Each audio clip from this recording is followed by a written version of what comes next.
Public safety in downtown Billings, the topic of the day at a public forum at the Northern Hotel this morning. Q2's Connor Pregetzer tonight reports on what's involved. Citizens, the Billings Police Department, and the Downtown Billings Alliance all came together this afternoon to discuss how we as a community can bolster public safety in the downtown core. Chief Rich St. John spoke about the challenges facing Billings, specifically the vagrant and migrant population, and how these issues are being addressed. As our ultimate goal is not to fill the jail up with people who are homeless, who are intoxicated in public, who are mentally ill. That's not the place for them. We need to get them to treatment.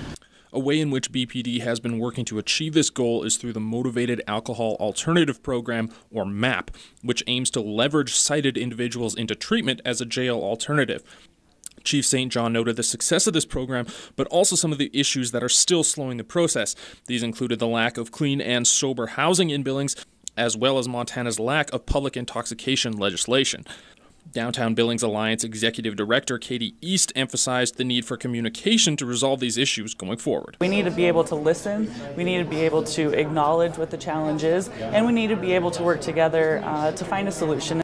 Property crimes were highlighted as one of the challenges posed by this specific population, and thanks to Buchanan Capital, a private contractor was brought in to discuss some of the possible solutions.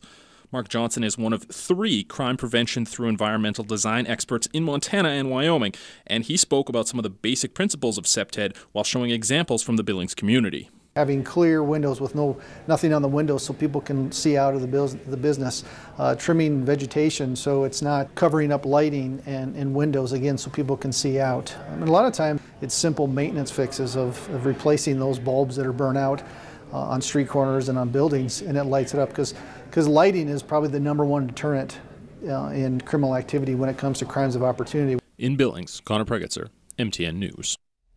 Thank you, Connor. Chief St. John says Billings Police does have 1 employee trained in crime prevention through environmental design and says he plans to work closely with the Downtown Billings Alliance in the future.